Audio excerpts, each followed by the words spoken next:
Auzubillahi minash-shaytanir-rajim. Bismillahir-rahmanir-rahim. Innal hamdalillah nahmaduhu wa nasta'inuhu wa nastaghfiruhu wa na'udzu billahi min shururi anfusina wa man yahdihillahu fala mudilla lahu wa man yudlil fala hadiya lahu wa ashhadu an la ilaha illallah wahdahu la sharika lahu wa ashhadu anna Muhammadan abduhu wa rasuluhu. আমরা ইনশাআল্লাহ গতদিন নবী পাক সাল্লাল্লাহু আলাইহি ওয়াসাল্লামের সিরাতের থেকে হিজরতের সময়টা নিয়ে আলোচনা করতেছিলাম। সেটা হচ্ছে আবিসিনিয়ায় হিজরত, যেটা মুসলিমরা প্রথম হিজরত করে হচ্ছে আবিসিনিয়ায়। তো আমরা আবিসিনিয়ায় হিজরত এবং সেক্ষেত্রে কুরাইশদের প্রতিক্রিয়া এবং কুরাইশরা কিভাবে মুসলিমদেরকে আবারও আবিসিনিয়া থেকে মক্কায় ফিরিয়ে নিয়ে আসার চেষ্টা করছিল, যেটাতে তারা ব্যর্থ হয়েছিল নাজাশির দরবারে যে কথোপকথন ছিল।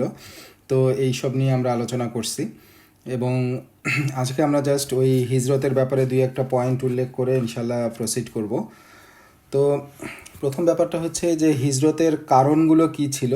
তো এই ব্যাপারে যদি আমরা দেখি যে মুসলিমরা কেন হিজরত করে আবিসিনিয়ায় গেল, কারণ পৃথিবীর শ্রেষ্ঠ স্থান মক্কা ছেড়ে তারা আবিসিনিয়ায় কেন হিজরত করতে গেল। তো নবী পাক সাল্লাল্লাহু আলাইহি ওয়াসাল্লাম তাদেরকে অনুমতি দিছিলেন, কারণ তারা কুরাইশদের দ্বারা এমনভাবে অত্যাচারিত হচ্ছিল এবং এই অত্যাচার থেকে নিজেদেরকে মুক্ত করার জন্য তাদেরকে নবী পাক সাল্লাল্লাহু আলাইহি ওয়াসাল্লাম পারমিশন দিছিলেন।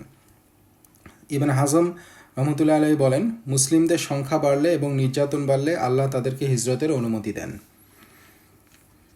তো দুই নম্বর কারণ হচ্ছে তাদের ঈমান রক্ষা করার জন্য। তো যখন অত্যাচার অনেক বেড়ে যাচ্ছে তখন সবাই সেই নির্যাতনটা সহ্য করার জন্য সক্ষম ছিল না বা সক্ষম না। এক একজনের ঈমানের লেভেল এক এক রকম থাকবে এবং সবাই বিলাল রাদিয়াল্লাহু তাআলা আনহুর মতো তাদের ঈমানকে ধরে রাখার শক্তি নাই। খাব্বাব ইবনে আরাত রাদিয়াল্লাহু তাআলা আনহু যেটা সহ্য করছেন সেই রকম সহ্য শক্তি সবার থাকবে না। তো এই জন্য আলটিমেটলি কেউ যদি তার দিনের নিরাপত্তা নিয়ে ভয় পায়, তার ঈমান নিয়ে ভয় পায়, তাহলে সে অন্য জায়গায় হিজরত করে যাবে। তো রাসূল সাল্লাল্লাহু আলাইহি ওয়াসাল্লাম এটাই বলছেন যে মুমিন যেন নিজেকে অপমান না করে এমন ক্ষতির মুখে দাঁড়িয়ে যাতে সামলাতে সক্ষম নয়। সো যেখানে তার ঈমানের ভয় আছে, ক্ষতির ভয় আছে, সেইখান থেকে সে নিজেকে হেফাজত করবে। সো তাই যদি কোনো কিছু একজন ব্যক্তির জন্য অতিরিক্ত হয়ে যায়, তবে সে নিজেকে এমন অবস্থায় না ফেলবে যাতে সে তার ফিতনার মধ্যে পড়ে যায়। তো যেমন একটা উদাহরণ দেওয়া যায় এরকম যে একবার রাসূল সাল্লাল্লাহু আলাইহি ওয়াসাল্লামের কাছে একজন কিছু সাদাকা নিয়ে আসলো। সেটা ছিল হচ্ছে একটা ডিমের আকৃতির সোনা নিয়ে আসছে, গোল্ড। তো সে রাসূল সাল্লাল্লাহু আলাইহি ওয়াসাল্লামকে এসে সেটা দিল এবং বলল যে এটা হচ্ছে সাদাকা এবং এইটাই হচ্ছে আমার সব কিছু, আমার সর্বস্ব হচ্ছে এটা, এরপরে আমার আর কিছুই বাকি থাকবে না। তো রাসূল সাল্লাল্লাহু আলাইহি ওয়াসাল্লাম এটাতে খুশি না হয়ে বিরক্ত হয়েছিলেন বা আপসেট হয়েছিলেন এবং তিনি বললেন যে তোমাদের একজন এসে তার সমস্ত সম্পদ দিয়ে দেয়, তারপর আবার এসে আমার কাছে সাহায্য চায় বা সাহায্য চাইবে। তো রাসূল সাল্লাল্লাহু আলাইহি ওয়াসাল্লাম চান নাই যে এই ব্যক্তি তার সব সম্পত্তি দিয়ে দেখ এবং পরে আবার সে সম্পত্তি দিয়ে এমন নিরুপায় হয়ে যাক যে সে আবার এসে সাহায্য চায়। তো সেই জন্য যা দিতে পারবে, যেটুকু সামর্থ্য আছে সেইটুকু দেবে, নিজের জন্য রেখে দেবে যাতে সে এই রকম অভাবের মধ্যে না পড়ে যায় যে তাকে হাত পাততে হচ্ছে। তো আমরা যদি আবার ওই ব্যক্তির ক্ষেত্রে রাসূল সাল্লাল্লাহু আলাইহি ওয়াসাল্লাম এভাবে নসিহা করছেন বা এইভাবে উপদেশ দিয়েছেন, কিন্তু আমরা যদি আবার আবু বকর সিদ্দিক রাদিয়াল্লাহু তাআলা আনহুর ক্ষেত্রে যাই, রাসূল সাল্লাল্লাহু আলাইহি ওয়াসাল্লাম আবু বকর সিদ্দিক রাদিয়াল্লাহু তাআলা তার সমস্ত সম্পদ নিয়ে এসে রাসূল সাল্লাল্লাহু আলাইহি ওয়াসাল্লাম কাছে দিয়েছিলেন। তো রাসূল সাল্লাল্লাহু আলাইহি ওয়াসাল্লাম সেটা গ্রহণ করছেন এবং তার প্রশংসা করছেন। তো একই রকম জিনিস কিন্তু প্রতিক্রিয়া ভিন্ন, কারণ এটা হচ্ছে দুইটা ডিফারেন্ট ব্যক্তি। রাসূল সাল্লাল্লাহু আলাইহি ওয়াসাল্লাম জানতেন যে আবু বকর রাদিয়াল্লাহু তাআলা আনহু পরিস্থিতি সামলাতে পারবেন। তিনি তার সমস্ত সম্পদ দিয়ে দিলেও তিনি হাত পাতার অবস্থায় বা ওই অবস্থায় নিজেকে নামাবেন না এবং সেই কঠিন পরিস্থিতিতে উনি ধৈর্য ধারণ করবেন। তো এই জন্যই আসলে যাদের সেই ধৈর্য শক্তি নাই বা যাদের সেই নির্যাতন সহ্য করার শক্তি নাই, তাদের ঈমানকে রক্ষা করার জন্য তাদের হিজরত করে যাওয়ার অনুমতি দেওয়া হয়। সো এটা নট অনলি শুধুমাত্র যে সবাই এই ঈমানের জন্যই চলে গেছেন তা না, এটা হচ্ছে একটা অনেক কারণের মধ্যে আর একটা কারণ আমরা আরেকটা পয়েন্টে দেখব যে সেখানে এমন কিছু লোকজন হিজরত করে গেছেন যারা আসলে অত্যাচারিত হচ্ছিলেন না, যেমন তাদের মধ্যে একজন হচ্ছে আবু সুফিয়ানের কন্যা উম্মে হাবিবা।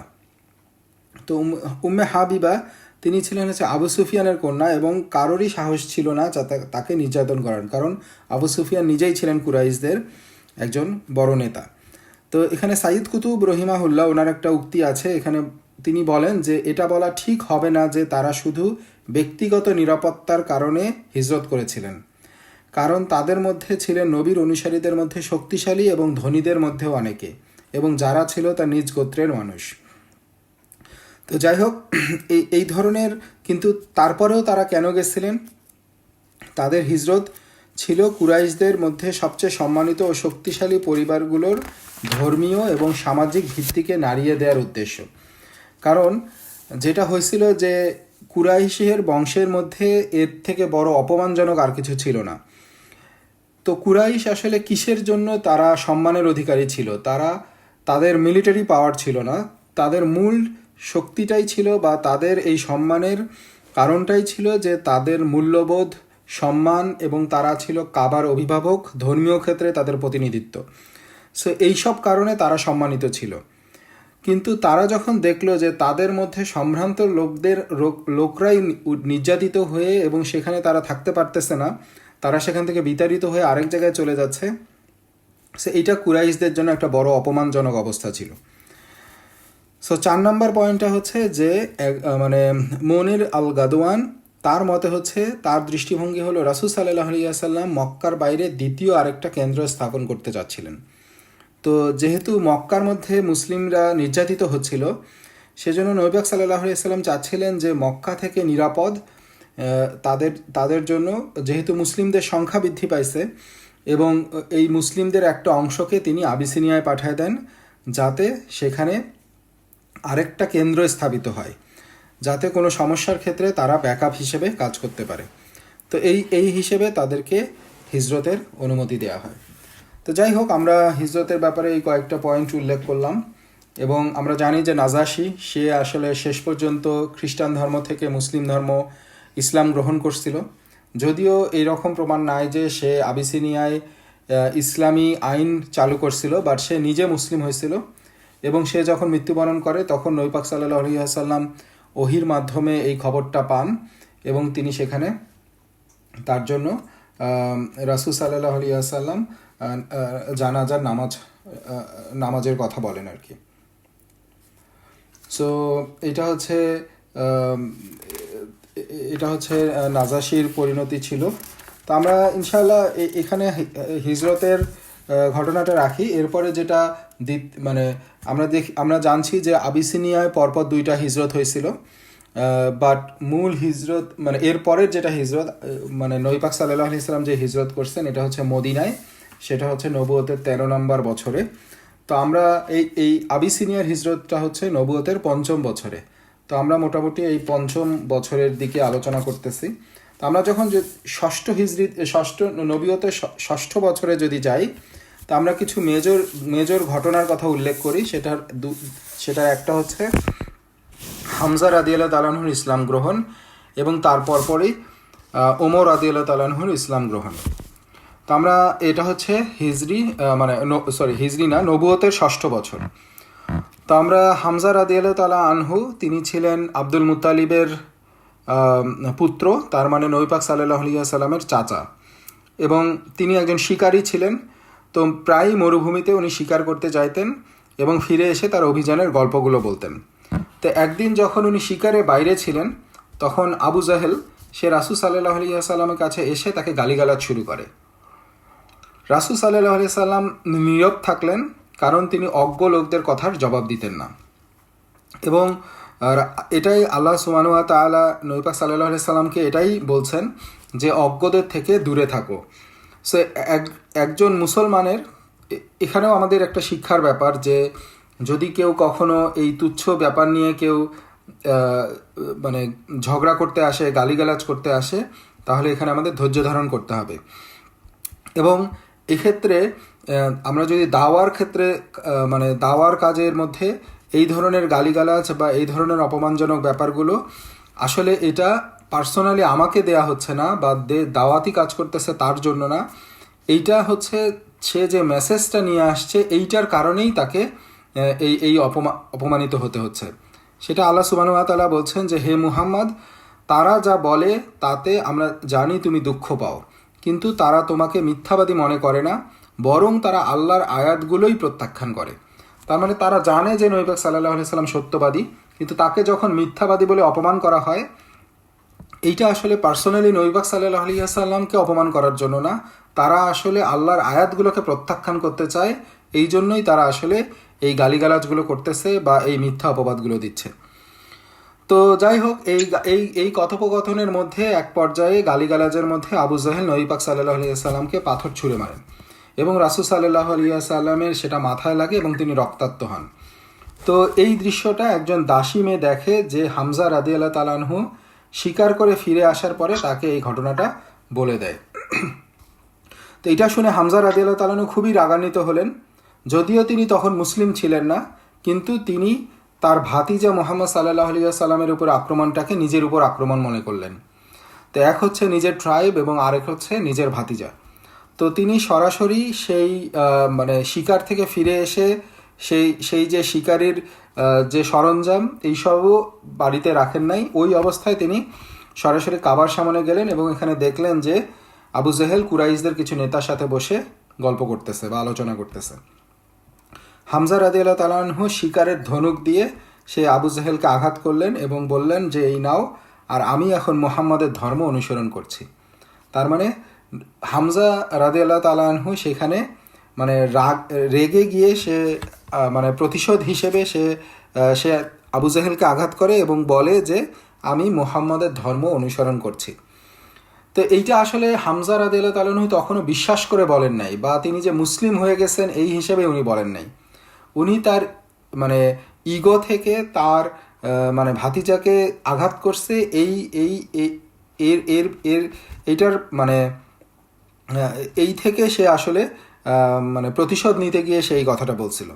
তো যাই হোক, এই আঘাতে আবু জাহেলের মাথা থেকে রক্ত বের হতে থাকে এবং এইটা দেখে বনু মাখজুম তারা হামজা রাদিয়াল্লাহু তাআলা আনহুর বিরুদ্ধে লড়াই করতে দাঁড়ায় যায়। তো একইভাবে বনু হাশিম, যেটা হচ্ছে হামজা রাদিয়াল্লাহু তাআলা আনহু ট্রাইব, তারাও হামজা রাদিয়াল্লাহু তাআলা আনহুকে রক্ষা করতে দাঁড়ায় যায়। তো দুই পক্ষের মুখোমুখি হয়ে যায় যে তারা এখন যুদ্ধের মধ্যে পড়ে যাবে, এরকম একটা অবস্থা। তখন আবু জাহেল তাদেরকে বাধা দেয় এবং সে দাঁড়ায় বলে যে না, হামজাকে ছেড়ে দাও, কারণ আমি তার ভাতিজা মুহাম্মদকে আক্রমণ করেছি। তো সে আসলে এটাকে নিউট্রালাইজ করার চেষ্টা করে, কারণ সে জানে যে সে আসলে গিল্টি। সেই প্রথমে মুহাম্মদ সাল্লাল্লাহু আলাইহি ওয়াসাল্লামকে গিয়ে আঘাত করছিল। তো যাই হোক, এরপরে হামজা রাদিয়াল্লাহু তাআলা আনহু যখন বাড়ি ফিরে আসেন, তো একটা বর্ণনায় আসছে যে তিনি নিজেই তার নিজের আচরণে বিস্মিত ছিলেন। তো যখন তার আবেগ শান্ত হলো, তখন তিনি পুরো পরিস্থিতিটা আবার ভাবতে শুরু করলেন এবং তিনি ভাবলেন যে তিনি হয়তো বিপদে পড়ে গেছেন, কারণ তিনি বলে ফেলছেন যে আমি মুহাম্মদের ধর্ম গ্রহণ করছি। তো তখন তিনি নিজেকে প্রশ্ন করলেন যে আমি কি সত্যিই মুসলিম হব, নাকি আমি আমার কথা ফিরিয়ে নেব। তো অনেক ভাবার পরে তিনি আসলে কথা ফিরায় নেওয়াকে অসম্মানজনক মনে করলেন, কারণ তারা আসলে এইভাবে তখনকার সংস্কৃতিতেও আসলে একটা কথা বললে সেই কথাটাকে ফিরায় নেওয়াটাকে অসম্মানজনক মনে করা হতো। কিন্তু আবার একইভাবে ইসলাম গ্রহণ করাটাও তার জন্য কঠিন ছিল। তো এই জন্য তিনি যেটা করেন, সে মানে হামজা রাদিয়াল্লাহু তাআলা আনহু বলেন যে আমি পুরো রাত আল্লাহর কাছে প্রার্থনা করেছি তাকে আমার পথ প্রদর্শক করার জন্য এবং আমাকে জানানোর জন্য যে আমি কি সঠিক করছি নাকি আমি মানে নাকি এটা ঠিক করছি না। সে আল্লাহর কাছে প্রার্থনা করেন। তা আলটিমেটলি আমরা তো জানি যে তারা আসলে আল্লাহর কাছে প্রার্থনা করত, কারণ তারা আল্লাহকে বিশ্বাস করত, কিন্তু তারা আল্লাহর সাথে অন্যদেরকে শরিক করত। তো যাই হোক, এখন এরপর পরের দিন সকালবেলা হামজা ইবনে আব্দুল মুত্তালিব রাদিয়াল্লাহু তাআলা আনহু তিনি বলেন যে আমি জেগে উঠলাম এবং আমার হৃদয় ইসলামের প্রেমে ভরে গেল। তাই আমি রাসূল সাল্লাল্লাহু আলাইহি ওয়াসাল্লামের কাছে গেলাম এবং বললাম আমি মুসলমান। তো রাসূল সাল্লাল্লাহু আলাইহি ওয়াসাল্লামের কাছে এটা ছিল একটা বিশেষ মুহূর্ত, কারণ তার প্রিয় চাচা হামজা রাদিয়াল্লাহু তাআলা আনহু তার পাশে আসলেন এবং সে মানে মুসলিম হওয়ার ঘোষণা দিলেন। তো এটাই ছিল হচ্ছে হামজা রাদিয়াল্লাহু তাআলা আনহুর ইসলাম গ্রহণের প্রেক্ষাপট, এবং মুসলিমদের জন্য এটা অনেক বড় পাওয়া ছিল, কারণ হামজা রাদিয়াল্লাহু তাআলা আনহু তার ইসলাম গ্রহণ করা মুসলিমদের জন্য একটা শক্তির কারণ। তো এর সাথে সাথে আরেকটা জিনিস যে মানে আমরা যদি আরেক দেখি যে আবু জেহেল আসলে নবী পাক সাল্লাল্লাহু আলাইহি সাল্লামকে কেন আঘাত করছিল, কারণ সে চাইছিল যে ইসলামকে অপমানিত করতে বা তার মেসেজটাকে থামায় দিতে। কিন্তু আমরা যদি দেখি যে এই ঘটনার সূত্রের মধ্যে দিয়েই আল্লাহ তাআলা ইসলামের জন্য আবু জাহেল ইসলামের ক্ষতি করতে চাইছে, অথচ আল্লাহ সুবহানাহু ওয়া তাআলার পরিকল্পনা হচ্ছে এই ঘটনার মধ্য দিয়ে আল্লাহ ইসলামকে শক্তিশালী করবেন। সো হামজা রাদিয়াল্লাহু তাআলা আনহুর ইসলাম গ্রহণের মধ্য দিয়ে এটা হলো। তো এটাই হচ্ছে আল্লাহ সুবহানাহু ওয়া তাআলার ফজল। কখনো আমরা জানি না যে কোন ঘটনার পরিপ্রেক্ষিতে আল্লাহ তাআলা কি ফয়সালা করে রাখছেন এবং কোন ঘটনার পরিপ্রেক্ষিতে কোন কল্যাণটা আল্লাহ তাআলা আমাদের জন্য রাখছেন। তো যাই হোক, আমরা হামজা রাদিয়াল্লাহু তাআলা আনহুকে নিয়ে আমরা পরবর্তীতে আবারও আলোচনা করব, বিশেষ করে ওহুদ যুদ্ধে তার বদর যুদ্ধে তার বীরত্ব, ওহুদ যুদ্ধে বীরত্ব এবং তার শাহাদাত বরণ। তো আমরা ইনশাআল্লাহ এখন ওমর ইবনুল খাত্তাব রাদিয়াল্লাহু তাআলা আনহু ইসলাম গ্রহণের দিকে যাই। তো উমর ইবনুল খাত্তাব রাদিয়াল্লাহু তাআলা আনহু তার ইসলাম গ্রহণের আগে আমরা জানি যে উনি ছিলেন ইসলামের একজন কঠোর শত্রু এবং তিনি মুসলিমদের উপরে প্রচণ্ড বিদ্বেষী ছিলেন এবং মুসলিমদের প্রতি প্রচণ্ড নিষ্ঠুরতা দেখাইছেন। আমরা জানি যে তার একজন দাসী ছিল, তাকে উনি এমনভাবে অত্যাচার করতেন যে অত্যাচার করতে করতে সে প্রহার করতে করতে একবার থেমে যাইতো এবং তাকে বলতো যে তুমি ভাবিও না যে আমি তোমাকে কোনো অবসর দিচ্ছি এই জন্য যে আমি তোমার প্রতি সহানুভূতিশীল, আমি শুধুমাত্র এই জন্যই থামছি যে আমি আসলে বিশ্রাম নিচ্ছি। তো এই ধরনের নিষ্ঠুর ছিলেন এবং ওনার মুসলিমদের প্রতি তার একটা বিদ্বেষী মনোভাব ছিল। এবং আমরা এটার একটা উদাহরণ দেখি যে একবার আমর ইবনে রাবিয়ার স্ত্রী লাইলা ওমর ইবনুল খাত্তাব রাদিয়াল্লাহু তাআলা আনহুর সাথে তার দেখা হয়ে যায়। তো ওমর রাদিয়াল্লাহু তাআলা আনহু তাকে বলেন, উম্মে আব্দুল্লাহ, তুমি কোথায় যাচ্ছ? তখন সে বলে, আপনি আমাদের নির্যাতন করেছেন, তাই আমি আল্লাহর কোনো দেশের দিকে যাচ্ছি আমার পালনকর্তার ইবাদত করার জন্য। তো তখন তিনি আবিসিনিয়ার দিকে যাচ্ছিলেন। তখন উমর ইবনুল খাত্তাব রাদিয়াল্লাহু তাআলা আনহু তাকে বলেন যে আপনার শান্তি হোক। তো এইটা ওমর রাদিয়াল্লাহু তাআলা আনহুর একটা অদ্ভুত উত্তর ছিল, কারণ তিনি মুসলিমদের প্রতি কখনো সহানুভূতিশীল ছিলেন না, এইভাবে কখনো উনি সহানুভূতি হয়ে কথা বলেন নাই। এবং উম্মে আব্দুল্লাহ এর প্রতিক্রিয়া আসলে এই প্রতিক্রিয়া বিস্মিত হন এবং তার স্বামী যখন ফিরে আসে তখন তাকে ঘটনাটা বর্ণনা করেন। তো তার স্বামী শুনে এবং তিনি বলেন যে আপনি কি ভাবছেন যে ওমর মুসলমান হবে? তখন সে বলল, হয়তো, কেন নয়। তখন তিনি হাসলেন এবং বললেন, ওমর মুসলমান হবে না যতক্ষণ না তার বাবার গাধাটাও মুসলমান হয়ে যায়। তার মানে তাদের কাছে উমর রাদিয়াল্লাহু তাআলা আনহুর ইসলামের প্রতি বিদ্বেষ এতটাই কঠোর ছিল যে তার ইসলাম গ্রহণ আসলে এটা আসলে তাদের জন্য অসম্ভব ছিল বিশ্বাস করাটা।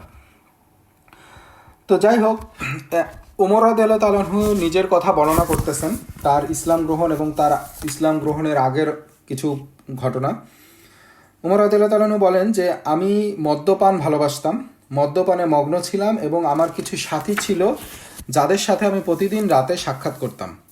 তো আমরা হাজুরা অঞ্চলে মিলিত হতাম। সেই সন্ধ্যায় আমি বন্ধুদের সাথে দেখা করতে গিয়েছিলাম। তো সেই স্থানে উনি পৌঁছানোর পর দেখেন যে সেখানে কেউ নাই, অনেক রাত হয়ে গেছে। তো উনি মদ বিক্রেতার কাছে গেছেন, কিন্তু সেখানেও দোকান বন্ধ এবং আশেপাশে কোথাও কেউ নাই। তো যখন তার বন্ধুদের সাথে দেখা হলো না, মদের দোকানগুলোও বন্ধ, তখন উনি কাবা তাওয়াফ করার জন্য কাবার দিকে গেলেন যে এই ফাঁকে যেহেতু কিছুই করার নাই এখন, সো আমি কাবাটা তাওয়াফ করে আসি। সো ওমর ইবনুল খাত্তাব রাদিয়াল্লাহু তাআলা আনহু বলেন যে আমি কাবার চারপাশে তাওয়াফ করতে গেলাম, সেখানে কেউ ছিল না, শুধু আমি এবং মুহাম্মদ সাল্লাল্লাহু আলাইহি ওয়াসাল্লাম। তো রাসূলুল্লাহ সাল্লাল্লাহু আলাইহি ওয়াসাল্লাম আমার উপস্থিতি অনুভব করেননি। তো যাই হোক, এখন ওমর ইবনুল খাত্তাব রাদিয়াল্লাহু তাআলা আনহু তিনি বললেন যে আমি লুকিয়ে গিয়ে তাকে আঘাত করার চেষ্টা করেছিলাম। তার মানে উনি চিন্তা করতেছিলেন যে আমি মুহাম্মদ সাল্লাল্লাহু আলাইহি ওয়াসাল্লামকে এই সুযোগে আঘাত করব। তো উনি লুকায়ে আল কাবার পিছনে লুকায় যান এবং তিনি নবী পাক সাল্লাল্লাহু আলাইহি ওয়াসাল্লামের কাছাকাছি আসেন, যেখান থেকে নবী পাক সাল্লাল্লাহু আলাইহি ওয়াসাল্লাম তাকে দেখতে পাচ্ছিলেন না।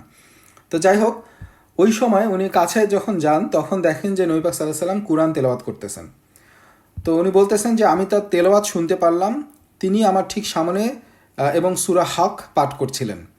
আমি স্তব্ধ হয়ে বসে থাকলাম, কোরআনের অসাধারণ শব্দগুলো শুনে এবং মনে মনে বললাম যে এগুলো কোনো কবির কথা না। তো যখন নবী পাক সাল্লাল্লাহু আলাইহি সাল্লাম সেই আয়াতটা পাঠ করতেছিলেন সূরা হাকের, এরপরের এই মানে আয়াতগুলোতে আসতেছিল যে তার অর্থগুলো হচ্ছে এরকম যে এগুলো কবির কথা নয়, তুমি কি বিশ্বাস করো না?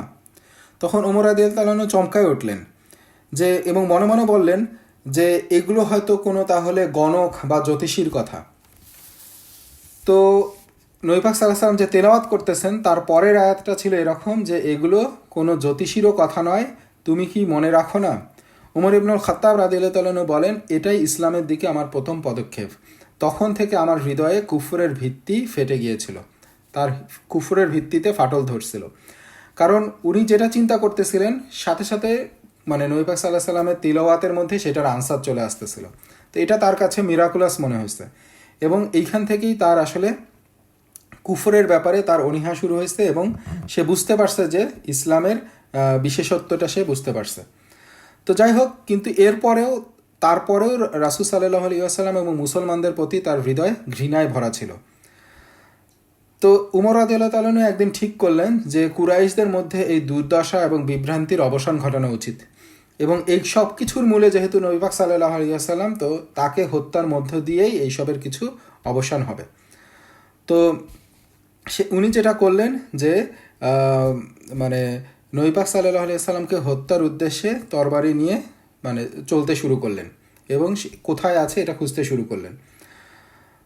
তো উনি যেখানে যাচ্ছিলেন সেই অবস্থায় তার একজন আত্মীয়, তার নাম হচ্ছে নাইম, যিনি গোপনে মুসলিম ছিলেন, তিনি তাকে দেখলেন এবং দেখে বললেন যে ওমর, তুমি কোথায় যাচ্ছ?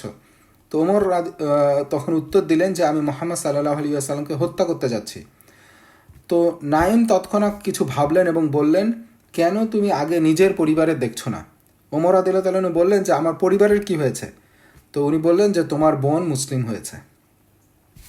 তো এখানে একটা ব্যাপার যে নাইম রাদিয়াল্লাহু তাআলা আনহু উনি কি করলেন যে রাসূল সাল্লাল্লাহু আলাইহি ওয়াসাল্লামকে ওমর রাদিয়াল্লাহু তাআলা হত্যা করতে যাচ্ছে এইটা শুনে উনি তার ওমর রাদিয়াল্লাহু তাআলা আনহুর বোন এবং তার পরিবার যে মুসলিম হয়ে গেছে এইটা বলে দিলেন, এবং এটা বলে দেওয়ার মধ্যে দিয়ে তার বোন এবং তার স্বামীকে বিপদের মধ্যে ফেলে দিলেন। তো এখন কথা হচ্ছে নাইম রাদিয়াল্লাহু তাআলা আনহু এমনটা কেন করলেন? তো এটার উত্তরটা হচ্ছে আসলে তারা নবী পাক সাল্লাল্লাহু আলাইহি ওয়াসাল্লামকে বিপদ থেকে রক্ষা করতে চাইছেন, এবং সাহাবারা যে কোনো কিছুর বিনিময়ে নবী পাক সাল্লাল্লাহু আলাইহি ওয়াসাল্লামকে যে কোনো ধরনের বিপদ এবং কষ্ট থেকে তারা রক্ষা করবেন। তো এই ক্ষেত্রে নাইম যেটা করলেন যে রাসূল সাল্লাল্লাহু আলাইহি ওয়াসাল্লামকে বিপদ থেকে রক্ষা করলেন, যদিও এর পরিবর্তে উমর রাদিয়াল্লাহু তাআলা বোন এবং তার স্বামী যাদের ইসলামও গোপনে ছিল সেটাকে রিভিল করে দিলেন। তো যাই হোক, এরপর ওমর রাদিয়াল্লাহু তাআলা তার বোন ফাতিমা, তো মানে উনি ছিলেন সাঈদ ইবনে জায়েদ ইবনে আমর ইবনে নুফাইলের স্ত্রী, এবং আমরা জানি যে সাঈদ ইবনে জায়েদ উনিও হচ্ছেন আশারে মুবাশশারার একজন। তো তার মানে মানে ওমর রাদিয়াল্লাহু তাআলা এখন দিক পরিবর্তন করে তার বোনের দিকে যাচ্ছেন। তো ওই সময় খাব্বাব ইবনে আরাফ রাদিয়াল্লাহু তাআলা আনহু উনি ফাতিমা এবং তার স্বামী সাঈদ ইবনে জায়েদ রাদিয়াল্লাহু তাআলা আনহু তাদেরকে কোরআন শেখাচ্ছিলেন, এবং তাদের হাতে সূরা তাহার মানে স্ক্রল ছিল আর কি। তো যখন ওমর রাদিয়াল্লাহু তাআলা আনহু যখন মানে তারা ওমর ইবনুল খাত্তাব রাদিয়াল্লাহু তাআলা আনহুর পদধ্বনি শুনতে পায়, তখন খাব্বাব রাদিয়াল্লাহু তাআলা আনহু লুকায় যায়, এবং ফাতিমা রাদিয়াল্লাহু তাআলা আনহা তার ওই সূরা তাহার যে লিখিত যে স্ক্রলটা ছিল সেটাকে লুকায় ফেলে। তো ওমর রাদিয়াল্লাহু তাআলা আনহু আসলেন এবং বললেন যে আমি কি শব্দ শুনেছি? তখন তারা বলল যে আমরা কিছু শুনিনি। তখন ওমর ইবনুল খাত্তাব রাদিয়াল্লাহু তাআলা আনহু বলেন যে তোমাদেরকে কিছু পাঠ করতে দেখেছি, বলো সেটা কি? এবং তারপর উনি বলেন যে আমি শুনছি যে তুমি মুসলিম হয়ে গেছো। তো এই বলে সে সাঈদ ইবনে জায়েদ রাদিয়াল্লাহু তাআলা আনহুকে আক্রমণ করে এবং তাকে মানে মারতে শুরু করে। তো এর মধ্যে ফাতিমা রাদিয়াল্লাহু তাআলা আনহা উনি হস্তক্ষেপ করেন এবং তার স্বামীকে রক্ষা করার চেষ্টা করেন, এবং ওমর ইবনুল খাত্তাব রাদিয়াল্লাহু তাআলা আনহু তার বোনের মুখের উপরে আঘাত করেন, এবং সেখানে তার বোনের মুখ থেকে রক্ত প্রবাহিত হয়। তো যখন এই রক্ত তার বোনের মুখ থেকে প্রবাহিত হয় ওমর রাদিয়াল্লাহু তাআলা আনহুর আঘাতে, তখন উনি আসলে মানে আফসোস করতে থাকেন এবং ওইটার জন্য উনি অনুতপ্ত হন। তখন ফাতিমা বলেন যে আমি মুসলমান হয়েছি এবং আমার স্বামী মুসলিম, তো তুমি যা চাও করতে পারো। তখন ওমর ইবনুল খাত্তাব রাদিয়াল্লাহু তাআলা আনহু বলেন যে তোমরা যেটা পড়ছিলে সেটা আমাকে দাও। তো ফাতিমা সেটা দিতে অস্বীকার করেন। তো সে বলেন যে তুমি শিরকের মধ্যে আছো এবং তুমি অমুসলিম। তখন ওমর ইবনুল খাত্তাব রাদিয়াল্লাহু তাআলা বলেন তাহলে আমাকে কি করতে হবে? তখন তাকে উজু করতে আসার পরামর্শ দেন এবং তিনি যখন উজু করে ফিরে আসেন তখন তার বোন তাকে ওই স্ক্রলটা দেয় সূরা তহা থেকে, এবং ওমর ইবনুল খাত্তাব রাদিয়াল্লাহু তাআলা আনহু সূরা তহার প্রথম কয়েকটা আয়াত তেলাওয়াত করেন, যেখানে বলা হচ্ছে, তহা, আমরা আপনার প্রতি কুরআন নাজিল করিনি যেন আপনি কষ্টে পড়েন, বরং তা স্মরণ করিয়ে দেওয়ার জন্য তাদের জন্য যারা ভয় করে। যিনি পৃথিবী ও অতি উচ্চাকাশ সৃষ্টি করেছেন, তার পক্ষ থেকে এটি অবতীর্ণ। রহমান, যিনি আরশের উপর সমুন্নত। আকাশমণ্ডলীতে যা আছে, পৃথিবীতে যা আছে, যা উভয়ের মধ্যবর্তী এবং যা মাটির নিচে, সবই তারই। আপনি উচ্চস্বরে কথা বলুন বা না বলুন, তিনি গোপন ও তার চেয়েও লুকায়িত বিষয় জানেন। তিনি ছাড়া কোনো উপাস্য নেই, সর্বোত্তম নামসমূহ তারই। সো ওমর ইবনুল খাত্তাব রাদিয়াল্লাহু তাআলা আনহু এই তিলাওয়াত শেষ করেন, এবং তখন ওনার যেটা মানে ডেফিনেটলি এটা তো আমরা ভাবার্থ বললাম, বাট এটা যখন অ্যারাবিকে উনি তেলাওয়াত করছেন, উনি তখন এটাতে মানে খুবই এটা দিয়ে ইনফ্লুয়েন্সড হয়ে গেছেন এবং বলছেন যে এটা তো খুবই সুন্দর কথা, খুবই সুন্দর বাণী এগুলো।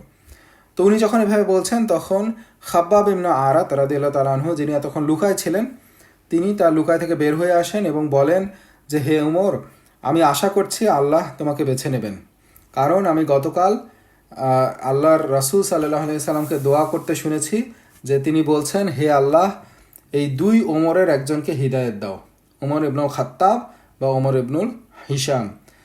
সো আমি আশা করছি তুমি সেই ব্যক্তি যাকে আল্লাহ বেছে নেবেন। তো রাসূল সাল্লাল্লাহু আলাইহি সাল্লাম সেই দোয়া করছিলেন এবং দুইজনের যে কোনো একজনকে দিয়ে ইসলামকে শক্তিশালী করার জন্য আল্লাহর কাছে দোয়া করছেন। একজন হচ্ছেন ওমর ইবনুল খাত্তাব, আরেকজন হচ্ছেন ওমর ইবনুল হিশাম, যিনি হচ্ছেন আবু জাহেল। তো ওমর ইবনুল খাত্তাব রাদিয়াল্লাহু তাআলা আনহু খাব্বাব রাদিয়াল্লাহু তাআলা আনহুকে বলেন যে আমি মুসলিম হতে চাই, আমি কোথায় মুহাম্মদ সাল্লাল্লাহু আলাইহি সাল্লামের সাথে দেখা করতে পারি? তো খাব্বাব বললেন যে দারুল আরকামে যান। সো এটা হচ্ছে দারুল আরকামটা কি? দারুল আরকাম হচ্ছে যে একজন সাহাবার বাড়ি, যেখানে নবী পাক সাল্লাল্লাহু আলাইহি সাল্লাম এবং সাহাবারা তারা গোপনে মিলিত হতেন এবং তারা বিভিন্ন মানে মানে মানে এটা মক্কার কুরাইশরা কেউ জানতো না যে সেইখানে তারা মিলিত হন। সো এটা একটা গোপন আস্তানা ছিল। তো উমর ইবনুল খাত্তাব রাদিয়াল্লাহু তাআলা আনহু দারুল আরকামের দিকে গেলেন এবং দরজায় কড়া নাড়লেন। তখন রাসূল সাল্লাল্লাহু আলাইহি সাল্লাম সাহাবাদের সাথে একটা গোপন বৈঠকে ছিলেন।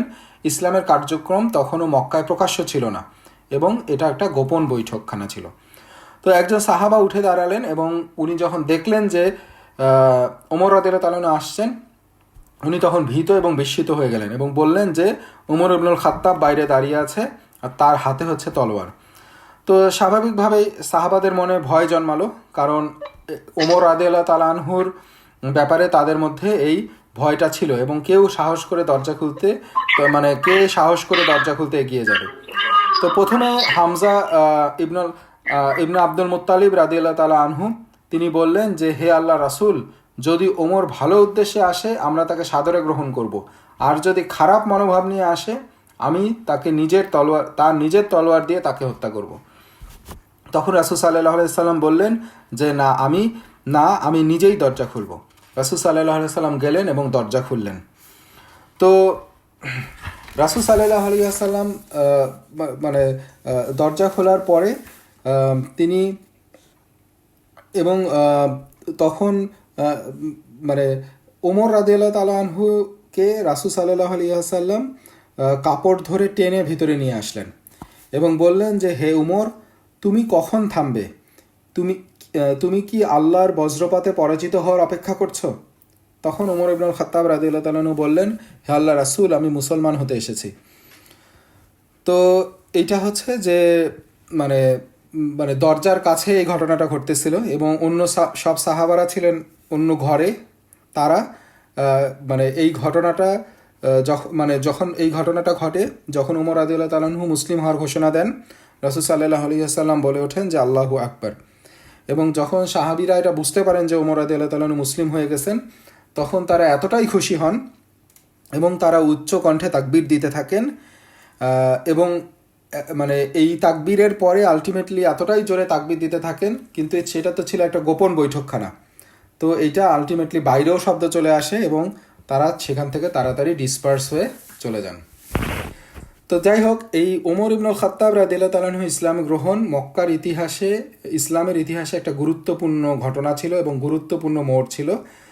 আব্দুল্লাহ ইবনে মাসউদ রাদিয়াল্লাহু তাআলা আনহু বলেন যে ওমর রাদিয়াল্লাহু তাআলা আনহুর ইসলাম ছিল বিজয়, আর তার হিজরত মদিনায় ইসলামের জন্য সাহায্য, আর তার খিলাফত ছিল রহমত।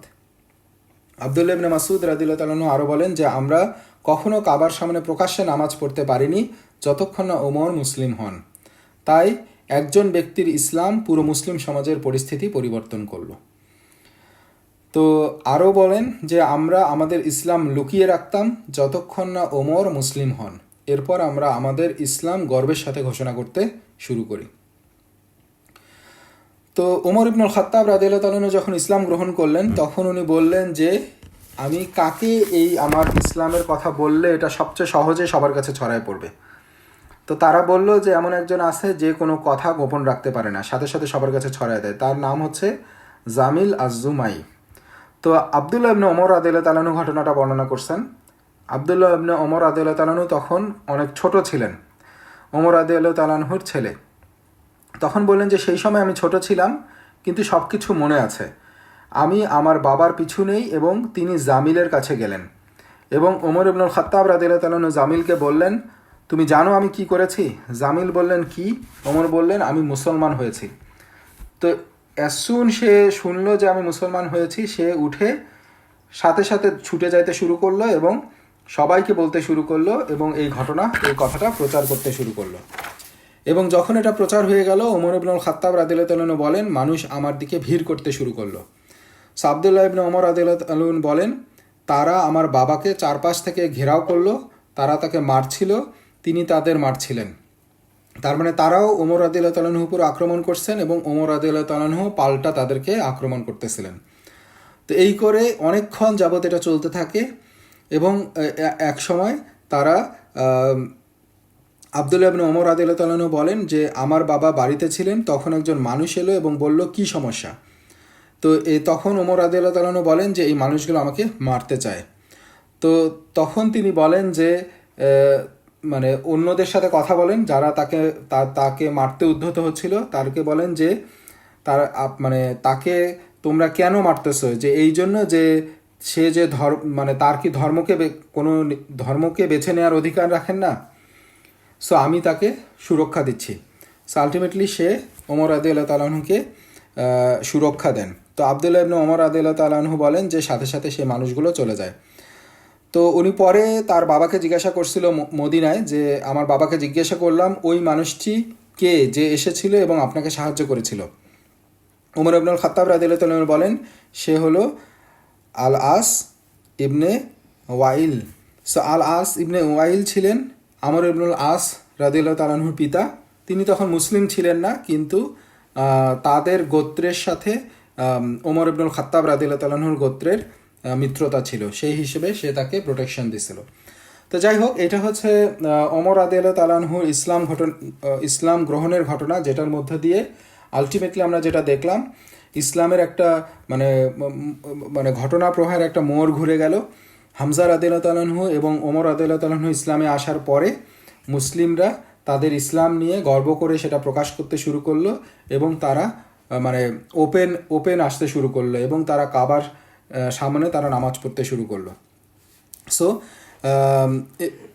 এর মধ্য দিয়ে আলটিমেটলি আমরা দেখব যে কনফ্লিক্ট আরও বাড়বে কুরাইশদের সাথে। বাট তার আগে আমরা যদি উমর ইবনুল খাত্তাব রাদিয়াল্লাহু তাআলা আনহুর এই ইসলাম গ্রহণের ব্যাপারে দুই একটা পয়েন্ট উল্লেখ করি। একটা হচ্ছে নবী পাক সাল্লাল্লাহু আলাইহি ওয়াসাল্লামের নেতৃত্বের গুণাবলী। সো রাসূল সাল্লাল্লাহু আলাইহি ওয়াসাল্লাম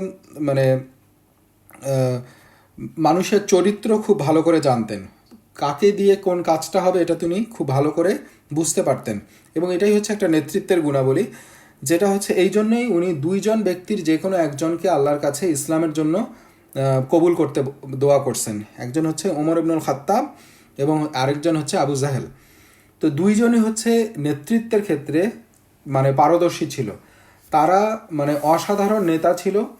এবং আবু জেহেল, তার তো আসলে আসল নাম ছিল আবু জেহেল ছিল না। সো তাকে মানে লোকেরা বলতো আবুল হাকাম। সো এই আবুল হাকামও তার আসল নাম ছিল না। কেন আবুল হাকাম বলতো? আবুল হাকাম মানে হচ্ছে যে জ্ঞানীর পিতা। সো তার যে মানে জ্ঞান এবং তার যে নেতৃত্বের গুণাবলী এবং মানে সব দিক থেকে চৌকস, সো এই জন্য তাকে আবুল হাকাম বলে সম্মানিত করা হতো। কিন্তু সে তার জ্ঞান, তার এই অসাধারণ নেতৃত্ব, এই সব কিছুই কোনো কিছুই তাকে সাহায্য করতে পারে নাই এবং সে আলটিমেটলি আবু জেহেলে পরিণত হয়েছে। আবু জেহেল হচ্ছে অপোজিট, মানে সে হচ্ছে আবুল হাকামের অপোজিট। সো এইটা হচ্ছে নবী পাক সাল্লাল্লাহু আলাইহি সাল্লাম তাকে আবু জেহেল বলতেন। বাট তার মধ্যে এই নেতৃত্বের গুণাবলী ছিল এবং সেটা ওমর রাদিয়াল্লাহু তাআলা আনহুর মধ্যেও ছিল। সো এই নেতৃত্বের গুণটাকে ইসলামের জন্য ব্যবহার করার জন্য আলটিমেটলি আল্লাহর কাছে এই দুইজনের যে কোনো একজনের জন্য নবী পাক সাল্লাল্লাহু আলাইহি ওয়াসাল্লাম দোয়া করছিলেন। তো রাসূল সাল্লাল্লাহু আলাইহি ওয়াসাল্লাম মানুষের অন্তর বোঝার ক্ষমতা রাখতেন এবং সেটাকে কিভাবে নির্ণয় করতে হয় এবং কিভাবে নিরাময় করতে হয় এটা তিনি করতে পারতেন। এবং এইভাবে উনি সাহাবাদেরকে মানে মানে তৈরি করছেন। যেমন ওমর ইবনুল খাত্তাব রাদিয়াল্লাহু তাআলা আনহুর মানে আমরা যেটা দেখলাম যে সে আসলে মুসলিমদের প্রতি তার বিদ্বেষে তার হৃদয়টা পূর্ণ ছিল। কিন্তু মুসলমান হওয়ার সাথে সাথে রাসূল সাল্লাল্লাহু আলাইহি সাল্লাম জানতেন যে আসলে কোথায় সমস্যা, ওমর রাদিয়াল্লাহু তাআলা আনহুর মানে কোন জায়গাটায় সমস্যা এবং সেটাকে কিভাবে নিরাময় করতে হবে। কারণ মানে যেটা একটা বর্ণনায় আসছে যে রাসূল সাল্লাল্লাহু আলাইহি সাল্লাম ওমর রাদিয়াল্লাহু তাআলা আনহুর বুকের উপরে হাত রাখলেন এবং বললেন, হে আল্লাহ, তার হৃদয়কে ঘৃণার থেকে মুক্ত করো, এবং 3 বার এই দোয়াটা করলেন। এবং যখন আল্লাহ সুবহানাহু ওয়া তাআলা ওমর রাদিয়াল্লাহু তাআলা আনহুর হৃদয় থেকে ঘৃণাটা সরায় নিলেন এবং ইসলামের প্রতি, মুসলিমদের প্রতি তার ভালোবাসা দিয়ে হৃদয়টা পূর্ণ করে দিলেন, ওমর রাদিয়াল্লাহু তাআলা আনহুর নেতৃত্বের যে গুণ, তার জ্ঞান, তার এলেম, এই সব কিছু দিয়েই সে আলটিমেটলি আমরা জানি যে এরপরে সে ইসলামের জন্য কত বড় অ্যাসেট হিসেবে আসছেন। তো এই জন্যই আসলে বলা হয় যে নবী পাক সাল্লাল্লাহু আলাইহি সাল্লাম বলছেন যে জাহেলিয়াতের মধ্যে তোমাদের মধ্যে যে সেরা ব্যক্তি, ইসলামেও সে সেরা হবে যদি সে রাইট নলেজটা পায়, যদি তার মধ্যে সেই বুঝটা থাকে। তার মানে যে আসলে জাহেলিয়াতের মধ্যে সেরা ব্যক্তি, যেমন জাহেলিয়াতের মধ্যে সেরা ব্যক্তি ছিল ওমর রাদিয়াল্লাহু তাআলা আনহু, আবু জাহেল, তারা যদি ইসলামের মধ্যে চলে আসে এবং সে যদি ইসলামের বুঝটা পায় তাহলে সে আলটিমেটলি আরও শ্রেষ্ঠ হয়ে যাবে। সো যারা ইসলামের আগে ভালো চরিত্রের মানুষ ছিল তারা ধর্মটাকে বুঝতে পারলে সেরা মুসলিম হয়ে উঠবে। এনিওয়ে, আমরা এই দুইটা ইম্পর্টেন্ট ঘটনা, যেটা হচ্ছে আমরা হামজা রাদিয়াল্লাহু তাআলা আনহু এবং ওমর রাদিয়াল্লাহু তাআলা আনহু ইসলাম গ্রহণের ঘটনা আলোচনা করলাম। তো এরপরে আমরা আজকে ইনশাআল্লাহ আর 10-12 মিনিট আলোচনা করে শেষ করব, 10-15 মিনিট। তো আমরা আসি যে এরপরে যেটা হয়, আমরা এখন নবুয়তের 7ম বছরের ঘটনায় আছি। তো এই সময়ে যেটা দেখে যে কুরাইশরা যেটা দেখলো যে তারা আবিসিনিয়ায় হিজরত করে তারা একটা নিরাপদ অবস্থায় গেছে, ওমর রাদিয়াল্লাহু তাআলা আনহু মুসলমান হয়ে গেছেন এবং ইসলাম দ্রুত প্রসার পাচ্ছে, তারা বাইরে বের হয়ে আসছে এবং তারা ইসলামকে মানে নিজেরা ডিক্লেয়ার করতেছে। তো এই জন্য তারা আলটিমেটলি যেটা বুঝলো যে এই মেসেজকে যদি থামাই দিতে হয় তাহলে রাসূল সাল্লাল্লাহু আলাইহি ওয়াসাল্লামকে থামাই দিতে হবে এবং তাকে হত্যা করা ছাড়া আর কোনো সমাধান নাই। তো এই জন্য তারা কিভাবে এটাকে এক্সিকিউট করবে, তারা যেটা করলো, তারা বনু হাশিমকে অফার করলো যে, বা তাদেরকে বলল যে তোমাদের ট্রাইবকে রাসূল সাল্লাল্লাহু আলাইহি ওয়াসাল্লামকে আমাদের হাতে তুলে দিতে হবে যাতে আমরা তাকে হত্যা করতে পারি। কারণ তারা যদি তাদের কাছ থেকে এই পারমিশন না নিয়ে করে তাহলে আলটিমেটলি তার ট্রাইব রাসূল সাল্লাল্লাহু আলাইহি ওয়াসাল্লামের পক্ষে চলে যাবে এবং এটাকে তারা কন্ট্রোল করতে পারবে না। এই জন্য তারা চাপ দিচ্ছে যে রাসূল সাল্লাল্লাহু আলাইহি ওয়াসাল্লামকে তাদের হাতে তুলে দিতে, যাতে তারা তাকে হত্যা করতে পারে।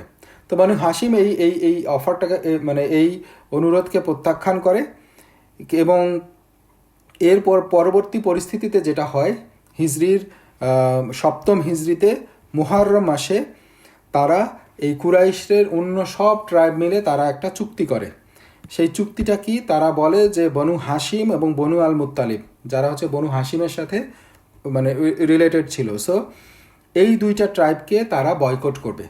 সো এই বয়কটের মধ্যে কী হবে, তারা তাদের সাথে কোনো ধরনের ব্যবসা বাণিজ্য করবে না, তাদের সাথে কোনো বিবাহ বন্ধনে আবদ্ধ হবে না, তাদের থেকে এমনভাবে বিচ্ছিন্ন হয়ে যাবে যে তাদের সাথে তারা যাতে কোনো খাবার না পায়, এবং সবভাবে তারা তাদেরকে মানে একঘরে করে ফেলবে।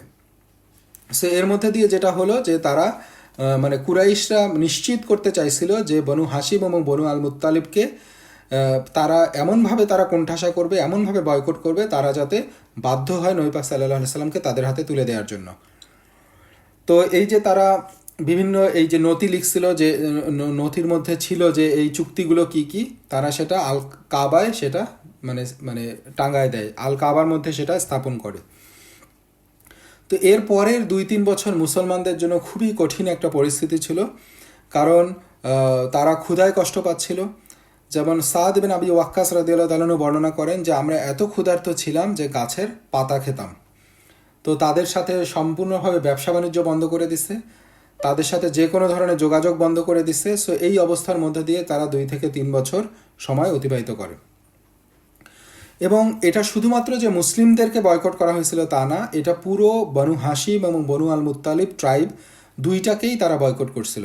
এবং এখানে ধর্মের ভেদাভেদ ছাড়া মুসলিম অমুসলিম যারা আছে সবাইকেই তারা বয়কট করছিল, কারণ নবী পাক সাল্লাল্লাহু আলাইহি সাল্লামকে তারা ট্রাইব থেকে তাকে সাপোর্ট দিচ্ছিল, মানে হাতে মানে তুলে দিতে চাচ্ছিল না। সো এই জন্য তারা পুরো ট্রাইবকেই বয়কট করছিল। তো যাই হোক, এরপরে যেটা হয় মানে বেশ কিছু সময় পার হয়ে যাওয়ার পরে এই যেটা বলা হচ্ছে যে নিয়ারলি 3 বছর এই বয়কটের অবস্থা চলে। তো শেষের দিকে এসে হিসাম ইবনে হারিস, তিনি ছিলেন হচ্ছে বনু হাশিমের আত্মীয়, তার মায়ের দিক থেকে আত্মীয় ছিলেন। তো সে এই নিষেধাজ্ঞার শর্তগুলোকে অস্বীকার করতে চাইছিলেন, কারণ তার মায়ের দিক থেকে যেহেতু আত্মীয় বনু হাশিমের, সো তার একটা সফট কর্নার ছিল। তো তিনি যেটা করছেন যে উনি আরেকজন জুহাইর ইবনে আবি উমাইয়া তার কাছে গেলেন এবং বললেন যে আপনার কাছে কি এটা ভালো লাগতেছে যে আমরা ভালোভাবে খাচ্ছেন, আমরা ভালোভাবে খাচ্ছি, মানে সুন্দরভাবে পড়তেছি, কিন্তু আপনার নিজের রিলেটিভ, কারণ তারও এই রকম রিলেটিভরা তারা এই বনু হাশিম গোত্রের মধ্যে ছিল।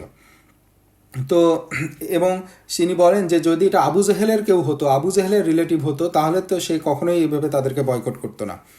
তখন সেও আসলে এটাতে সফট হয় এবং সেও বলে যে আসলে এটা ট্রু, যে কিন্তু আলটিমেটলি আমি তো শুধু একজন মানুষ, যদি আমার পাশে আর কেউ থাকতো তাহলে আমি হয়তো তারা যে চুক্তিটা করছে এটা বাতিলের জন্য তৎপর হতাম। তখন হিসাম তাকে বলে যে আপনার পাশে একজন আছে। তখন জুহাইর বলে যে সে কে? তখন হিসাম বলে যে আমি। তখন জুহাইর বলে তাহলে আমাদের জন্য তৃতীয় আরেকজন ব্যক্তিকে খুঁজে বের করতে হবে। তখন হিসাম আল-মুতানি ইবনে উদাইয়ের কাছে গেলেন এবং তিনি তাকে একইভাবে কনভিন্স করলেন এবং তিনিও তাদের দলে চলে আসলেন। এবং তারা একইভাবে আরও একজনের কাছে গেলেন। শেষমেশ তারা 5 জন ব্যক্তি, তারা 5 জন মিলে তারা এক জায়গায় মানে সলা পরামর্শ করলেন যে পরের দিন তারা যাবেন এবং মক্কায় কাবার কাছে গিয়ে তারা এই ব্যাপারটা তুলবেন এবং তারা একজনের পরে একজন এইটাকে সমর্থন করে দাঁড়ায় যাবেন, যে অ্যাজ ইফ তারা এটা স্বতঃস্ফূর্তভাবে হয়েছে এবং তারা এটাতে অনেকেই অসন্তুষ্ট, এই ফিলিংটা দেওয়ার জন্য। তো যাই হোক, পরের দিন জুহাইর ইবনে আবি উমাইয়া বিশেষ পোশাক পরে তাওয়াফ করতে গেলেন। তখন কুরাইশদের একটা সমাবেশ অনুষ্ঠিত হচ্ছিল। তো সমাবেশটি যখন অনুষ্ঠিত হচ্ছিল তখন জুহাইর সমাবেশের উপর দাঁড়ালেন এবং বললেন, হে কুরাইশের মানুষ, আপনাদের কি ভালো লাগে যে আপনি খাচ্ছেন ও সুন্দরভাবে পড়ছেন যখন বনু হাশিম ও বনু আল মুত্তালিব কষ্টভোগ করছে? আল্লাহর নামে শপথ করছি, আমি এই চুক্তি বা এই নথি না ছিঁড়া পর্যন্ত বসবো না। তো এরপর ওই 5 জনের মধ্যে দ্বিতীয় ব্যক্তি দাঁড়ায় গেলেন এবং সেও বললেন যেন এটা স্বতঃস্ফূর্তভাবে হয়েছে। তো দ্বিতীয় ব্যক্তিও বললেন যে হ্যাঁ, আমি কখনো এই নথির সঙ্গে একমত ছিলাম না যা লেখা হয়েছে সেই দিন থেকে। তো তৃতীয় ব্যক্তি বললেন, আমি এই নথির সঙ্গে কোনো সম্পর্ক রাখি না এবং আমি এমন কোনো চুক্তির অংশ হতে চাই না। চতুর্থ ব্যক্তিও দাঁড়ালেন এবং তিনিও এটার বিরুদ্ধে বললেন। শেষমেশ হিসাম ইবনে হারিস দাঁড়ালেন এবং বক্তব্য দিলেন। তো এমনভাবে তারা প্ল্যান করে বলতেছেন যে যাতে দেখা যায় যে জিনিসটা স্বতঃস্ফূর্তভাবে হচ্ছে এবং কেউই এটাতে আসলে সন্তুষ্ট না। তো এইভাবে তারা ওই পরিবেশটা নিজেদের কন্ট্রোলে নিয়ে আসেন। কিন্তু আবু জেহেল সে আসলে এটা বুঝতে পারে এবং সে বলে যে এটা আপনারা রাতের বেলা পরিকল্পনা করে আসছেন, কিন্তু তার এটা বলার পরেও ততক্ষণে দেরি হয়ে গেছে। তাদের মধ্যে একজন কাবায় ঢুকে ওই নথি ছিঁড়তে চলে গেছে। তারা যখন ওই নথিটা ছিঁড়তে যায় তখন তারা গিয়ে দেখে যে একটা মিরাকুলাস জিনিস হয়েছে, সেটা হচ্ছে যে ওই নথিটাকে অলরেডি উই পোকা খেয়ে ফেলছে, শুধুমাত্র একটা বাক্যের অংশ ছাড়া যেখানে বলা হচ্ছে আমাদের রবের নামে। এই অংশটুকু অবশিষ্ট ছিল, বাকি নথির পুরো অংশগুলো উই পোকা খেয়ে ফেলছে। যাই হোক, এটার মধ্য দিয়ে আলটিমেটলি বয়কট যেটা মুসলিমদের এগেনস্টে ছিল, শুধুমাত্র মুসলিম না, বনু হাশিম এবং বনু আল মুত্তালিবদের এগেনস্টে, সেটা 2 বা 3 বছরের মধ্যে পর্যন্ত এটা কন্টিনিউ হয়।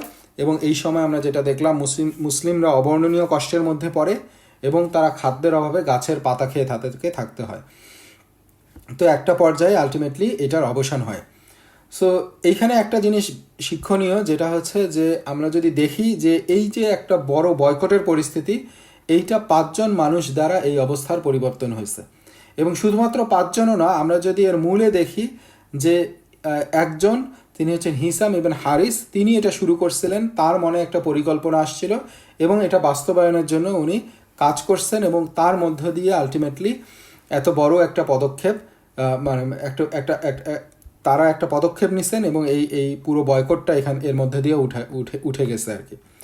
তো এই জন্যই আলটিমেটলি কোনো পদক্ষেপই ছোট না, এবং যদিও তারা অমুসলিম ছিল তারপরেও তারা এই ভালো পদক্ষেপটা নেওয়ার ফলে আল্লাহ তাআলা এত বড় একটা সুযোগ করে দিয়েছেন। সো এইখানেই আমাদের শিক্ষণীয় হচ্ছে যে কোনো পরিস্থিতিতে, যে কোনো অবস্থায় আমাদেরকে দেখতে হবে যে আমাদের কি পদক্ষেপ নেওয়ার আছে, এবং সেই পদক্ষেপ মোতাবেক আগায় গেলে সেটাই হচ্ছে আমাদের জন্য সফলতার পথ উন্মোচন করতে পারে। তো আমরা ইনশাল্লাহ আর 4-5 মিনিট আলোচনা করব। এটা হচ্ছে রাসূল সাল্লাল্লাহু আলাইহি ওয়াসাল্লামের ওই সময়ে, তার রাসূল সাল্লাল্লাহু আলাইহি ওয়াসাল্লামের পুরো জীবদ্দশাতেই বেশ কিছু অলৌকিক ঘটনা ছিল, তার অনেক মিরাকুলাস ঘটনা আছে। তো আমরা ইনশাল্লাহ সামনেও আসবো, বাট এই পরিস্থিতিতে আমরা 2-3টা ঘটনা এখানে উল্লেখ করে আজকে শেষ করি। যেমন এখানে একটা দেখলাম যে নথি যেটা ছিল, যে বয়কটের যে চুক্তিনামা, সেগুলোকে উই পোকা খেয়ে ফেলছে, এটাও একটা মিরাকল। আমরা আরেকটা মিরাকল উল্লেখ করতে পারি, যেটা হচ্ছে রাসূল সাল্লাল্লাহু আলাইহি ওয়াসাল্লাম এবং মানে তার একটা কুস্তিগিরের সাথে তার কুস্তির একটা ঘটনা। তার নাম ছিল, সেই কুস্তিগিরের নাম ছিল রুকানা। সে ছিল মক্কার সবচেয়ে শক্তিশালী কুস্তিগির, সে কখনো হারে নাই। রাসূল সাল্লাল্লাহু আলাইহি ওয়াসাল্লামের কাছে এসে সে বলল যে আপনি কি আমার সঙ্গে তাকে চ্যালেঞ্জ ছুড়ে দেয়। রাসূল সাল্লাল্লাহু আলাইহি ওয়াসাল্লাম সেই চ্যালেঞ্জটাকে গ্রহণ করেন এবং তাদের মধ্যে চুক্তি হয় যে তারা বেট হয় যে 100, যে জিতবে সে 100 ভেড়া পাবে। তো এই বাজি ধরা তখন পর্যন্ত হারাম হয় নাই। তো যাই হোক, কুস্তি শুরু হলো এবং রাসূল সাল্লাল্লাহু আলাইহি ওয়াসাল্লাম রুকানাকে উল্টে মাটিতে ফেলে দিলেন। তো এটা রুকানা বিশ্বাস করতে পারতেছিল না। তিনি আবার দাঁড়ালেন এবং দ্বিতীয়বার চেষ্টা করলেন, রাসূল সাল্লাল্লাহু আলাইহি ওয়াসাল্লাম তাকে একইভাবে উল্টে দিলেন, এবং তৃতীয়বার চেষ্টা করলেন এবং সেইবারও তাকে রাসূল সাল্লাল্লাহু আলাইহি ওয়াসাল্লাম ফেলে দিলেন। রুকানা তখন বললেন যে মোহাম্মদ, আপনার আগে কেউ কখনো আমার পিঠ মাটিতে ফেলেনি, এবং আগে কেউ আমার চোখে আপনার চেয়ে বেশি ঘৃণ্য ছিল না, কিন্তু এখন আমি সাক্ষ্য দিচ্ছি আল্লাহ ছাড়া অন্য কোনো মাবুদ নেই এবং আপনি আল্লাহর রাসূল। তো রাসূল সাল্লাল্লাহু আলাইহি ওয়াসাল্লাম ওই চুক্তি মতো সে 100টা ভেড়া পাইছিলেন, কিন্তু পরে ওটা রুকানাকে ফিরায় দেন এবং বলেন যে ভেড়াগুলো তোমার, বা এটা রাখো। তো এখানে এটা একটা মিরাকুলাস, এবং এর সাথে সাথে এটাও দেখায় যে রাসূল সাল্লাল্লাহু আলাইহি ওয়াসাল্লাম কত ফিট ছিলেন এবং তার শক্তিমত্তা কত বেশি ছিল। সো আমরা আর 2টা ঘটনা ছোট করে উল্লেখ করে শেষ করি। একটা হচ্ছে যে চাঁদকে দ্বিখণ্ডিত করা। কুরাইশরা ক্রমাগত তারা কোনো সাইন দেখতে চাচ্ছিল যে এটা যে একটা সত্য ধর্ম, এটার সাইন দেখতে চাচ্ছিল। তো এই কুরআন ছিল সবচেয়ে বড় মিরাকুলাস, বাট এই কুরআনের সাইন বা কুরআন তাদের জন্য যথেষ্ট হচ্ছিল না। তো এই জন্য আল্লাহ সুবহানাহু ওয়া তাআলা জিবরিল আলাইহিস সালামের মাধ্যমে মুহাম্মদ সাল্লাল্লাহু আলাইহি ওয়াসাল্লামকে ওয়াহি দিলেন যে যদি তারা চিহ্ন চায় আমরা তাদের জন্য চাঁদকে বিভক্ত করে দেব। সো রাসূল সাল্লাল্লাহু আলাইহি ওয়াসাল্লাম অবিশ্বাসীদেরকে, কুরাইশদেরকে ডাকলেন এবং বললেন যে চাঁদ বিভক্ত হবে। তখন তারা রাতের অন্ধকারে জড়ো হলো এবং তাদের চোখের সামনেই চাঁদকে 2 ভাগে বিভক্ত করা হলো এবং পরে আবার তাকে একত্রে মিলিত করা হলো। সো এটা হচ্ছে একটা অলৌকিক ঘটনা। নবী পাক সাল্লাল্লাহু আলাইহি ওয়াসাল্লামের একটা মোজেজা, যা সহিহ বুখারী, মুসলিম এবং কুরআনে এটা এটা দৃঢ়ভাবে প্রতিষ্ঠিত। এবং আল্লাহ সুবহানাহু ওয়া তাআলা সূরা কামারের মধ্যে বলছেন যে কিয়ামতে কাছে এসেছে এবং চাঁদকে 2 ভাগে বিভক্ত করা হয়েছে, এবং যখন তারা কোনো অলৌকিক দৃষ্টান্ত দেখবে তারা মুখ ফিরিয়ে বলবে এটা জাদু। সো এত বড় একটা ক্লিয়ার দৃষ্টান্ত, তারপরে তাদের চোখের সামনে এই ঘটনাটা ঘটলো, কিন্তু তারপরেও তারা বলতে শুরু করলো যে এটা হচ্ছে জাদু। তো লাস্ট যে ঘটনাটা বলে শেষ করি, এটা হচ্ছে আরেকটা মিরাকল, যেটা হচ্ছে এটা নবী পাক সাল্লাল্লাহু আলাইহি ওয়াসাল্লাম এবং বিশেষ করে কুরআনের মিরাকল।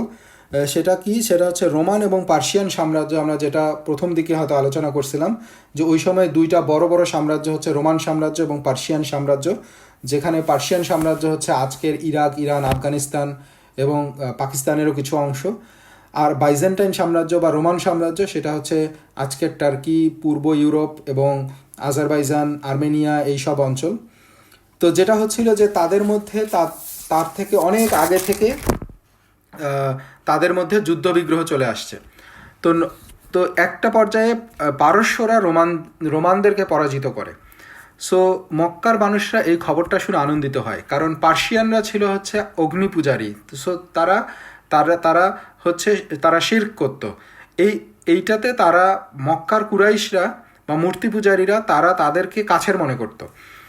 আর রোমানরা ছিল হচ্ছে খ্রিস্টিয়ান, যদিও তারা মানে ডেভিয়েটেড খ্রিস্টিয়ান, বাট স্টিল তারা খ্রিস্টিয়ান, এবং মানে মক্কার মুসলিমরা তাদেরকে নিজেদের কাছে কাছাকাছি মনে করত, কারণ যেহেতু তারা ঈসা আলাইহিস সালাম, আল্লাহ এইসবের প্রতি বিশ্বাস করে, এবং তারা মূর্তি পূজারী ছিল না। যদিও তারা ঈসা আলাইহিস সালামকে গড বলতো, বাট স্টিল তারা মূর্তি পূজকদের থেকে ইসলামের কাছাকাছি ছিল। তো এই রোমানরা যখন পার্সিয়ানদের দ্বারা পরাজিত হয়, তখন মক্কার কুরাইশরা আনন্দিত হয় এবং তারা বলে যে আমরাও তোমাদেরকে এইভাবে পরাজিত করব। যেমন পার্শ্বরা রোমানদেরকে পরাজিত করলো, তেমনি আমরাও তোমাদেরকে পরাজিত করব। তো এই সময়ে কুরআনে আল্লাহ তাআলা অবতীর্ণ করেন সূরা আর রুম, যেখানে আল্লাহ তাআলা বলতেছেন আলিফ লাম মিম, রোমানরা পরাজিত হয়েছে। সো এটা একটা ফ্যাক্ট যে রোমানরা পরাজিত হয়েছে। কিন্তু তারপর কি হচ্ছে? নিকটবর্তী স্থানে কিন্তু তারা পরাজয় লাভের পর বিজয় অর্জন করবে 3 থেকে 9 বছরের মধ্যে। আল্লাহর আদেশ আগে এবং পরে, এবং সেই দিনে বিশ্বাসীরা আল্লাহর বিজয়ে আনন্দিত হবে। তিনি যাকে চান বিজয় দেন, এবং তিনি মহিমান্বিত ও দয়ালু। তার মানে কুরআন একটা ভবিষ্যৎবাণী করলো যে অল্প কিছু সময়ের মধ্যে, যে টার্মটা আছে এটা হচ্ছে 10 বছরের থেকে কম সময়ের, এই সময়ের মধ্যে রোমানরা আবার বিজয়ী হবে। তো এইটা হচ্ছে এই ঘটনার পরে যেটা হয়, কিন্তু ওই সময়ের পরিপ্রেক্ষিতে এইটা একটা অবাস্তব ঘটনা ছিল, কারণ পার্সিয়ানরা এত বেশি অ্যাগ্রেসিভলি আগায় যাচ্ছিল যে রোমানদের তাদের বিরুদ্ধে জয় পাওয়া প্রায় অসম্ভব দেখাচ্ছিল।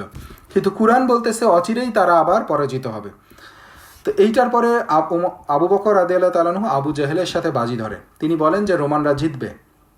আবু জেহেল বলেন যে কবে জিতবে, কতদিনের মধ্যে জিতবে? তখন আবু বকর বলেন 10 বছরের থেকে কম সময়ে। তারা 100 উটের উপরে বাজি ধরে। আবু বকর রাদিয়াল্লাহু তাআলা আনহুর তার কুরআনের প্রতি দৃঢ় বিশ্বাস ছিল, এবং তিনি আবু জেহেল যেটা বলছে 100 উট, সেটাতে রাজি হয়েছেন, এবং তারা সেইভাবে বাজি ধরছেন। এবং মিরাকুলাসলি 8 বছর পরে রোমানরা বিজয় পাইছে। তার মানে আলটিমেটলি কুরআনের এই বাণীটা সত্য হয়েছে। সো এটা হচ্ছে কুরআনের একটা ভবিষ্যৎবাণী, এবং সেটা ওই সময়ই সত্যে পরিণত হয়েছে। এবং মুসলিমদেরকে এটা ডেফিনেটলি, যেটা হচ্ছে মুসলিমদের জন্য এটা একটা ভালো খবর হিসেবে ছিল, কিন্তু সেই খবরের থেকে আরেকটা খবর মুসলিমদেরকে আরও বেশি উচ্ছ্বসিত করছিল, কারণ সেই দিনটাতে, যেই দিন তারা এই রোমানদের বিজয়ের খবর পাইছে, সেই দিনটা ছিল বদর যুদ্ধের দিন, এবং সেই দিন আল্লাহ তাআলা কুরাইশদের বিরুদ্ধে মুসলিমদেরকে জয়দান করেন। তো ওই যে মক্কার কাফেররা মুসলিমদেরকে তাচ্ছিল্য করে বলছিল, রোমানরা যখন পরাজিত হয়েছিল তারা বলছিল যে পার্সিয়ানরা যেভাবে রোমানদের পরাজিত করছে, আমরাও তোমাদের পরাজিত করব। অথচ এই বদরের যুদ্ধের দিন আল্লাহ তাআলা মক্কার কাফেরদেরকে, আল্লাহ তাআলা মুসলিমদের মানে তাদেরকে পরাজিত করেন, এবং সেই সাথে সাথে রোমানদেরকেও বিজয় দান করেন। সো এটা হচ্ছে একটা কুরআনের প্রতিশ্রুতি যেটা নিশ্চিত এবং অব্যর্থ, এবং মুসলমান এবং আল্লাহর মানে আল্লাহ তাআলা মুসলিমদেরকেও বিজয় দান করছেন, এবং আল্লাহ তাআলা রোমানদেরকেও ওই সময় পার্সিয়ানদের এগেনস্টে বিজয় দান করছেন। তো যাই হোক, এটাও একটা মিরাকুলাস ঘটনা ছিল। বাট এখানে আরেকটা সায়েন্টিফিক মিরাকল আছে, ছোট করে যদি উল্লেখ করে শেষ করি, যে এখানে যে আর মানে এই সুরাতে যে শব্দ আসছে আদনা, আদনাল আর্ধ, সো এই আর্ধ এটার হচ্ছে দুইটা অর্থ, একটা হচ্ছে নিকটতম আর একটা হচ্ছে নিম্নতম। সো ওই সময় তাফসিরকারগণ তাফসির করছেন যে এটা নিকটতম, কারণ যে অঞ্চলে এই যুদ্ধটা হয়েছিল সেই অঞ্চলটা ছিল নিকটবর্তী একটা অঞ্চল মক্কার কুরাইশদের কাছে। কিন্তু আলটিমেটলি এটার আরেকটা অর্থ হচ্ছে নিম্নতম। সো এখন আমরা ভৌগোলিক অবস্থা বা এই সায়েন্সের মধ্যে দিয়ে আমরা জানতে পারি যে যেই জায়গাটা এই যুদ্ধটা হয়েছিল সেইটা আলটিমেটলি ভূপৃষ্ঠের মধ্যে সবচেয়ে নিম্নতম। মোস্ট লাইকলি আমার যদি ঠিক ঠিক রং না হয়, তাহলে সমুদ্র সীমা থেকে প্রায় 600 ফিট বা 600 মিটার সামথিং লাইক দ্যাট নিচে, মানে সবচেয়ে নিচের একটা স্থান। তো এই অর্থের ক্ষেত্রেও এটা আসলে কুরআনের একটা মিরাকুলাস পয়েন্ট, যেটা একটা সায়েন্টিফিক সাইন আর কি। বাট এনিওয়ে, এই হচ্ছে 2-3টা আমরা মিরাকুলাস ইভেন্ট উল্লেখ করলাম। এরপরে আমরা ইনশাআল্লাহ নবুয়তের 10ম বছর থেকে আলোচনা শুরু করব, এবং 10ম বছরটা হচ্ছে মুসলিমদের জন্য, বিশেষ করে নবী পাক সাল্লাল্লাহু আলাইহি ওয়াসাল্লামের জন্য একটা কষ্টের বছর। কারণ এই সময় খাদিজা রাদিয়াল্লাহু তাআলা আনহা এবং আবু তালিব, যে নবী পাক সাল্লাল্লাহু আলাইহি ওয়াসাল্লামকে প্রোটেকশন দিচ্ছিলেন, তারা দুইজন ইন্তেকাল করেন। তো আমরা ইনশাআল্লাহ সেটা নিয়ে আলোচনা করব, এবং এরপরে মিরাজের ঘটনা আসবে। এরপরে আলটিমেটলি নবী পাক সাল্লাল্লাহু আলাইহি ওয়াসাল্লাম বিভিন্ন জায়গায় হিজরতের জন্য মানে তালাশ করতে থাকবেন। সো এই ঘটনা প্রবাহগুলো সামনের দিকে আসবে। তো আমরা ইনশাআল্লাহ নেক্সট দিন এখান থেকে আলোচনা কন্টিনিউ করবো। ওয়া মা তাওফিক ইল্লা বিল্লাহ।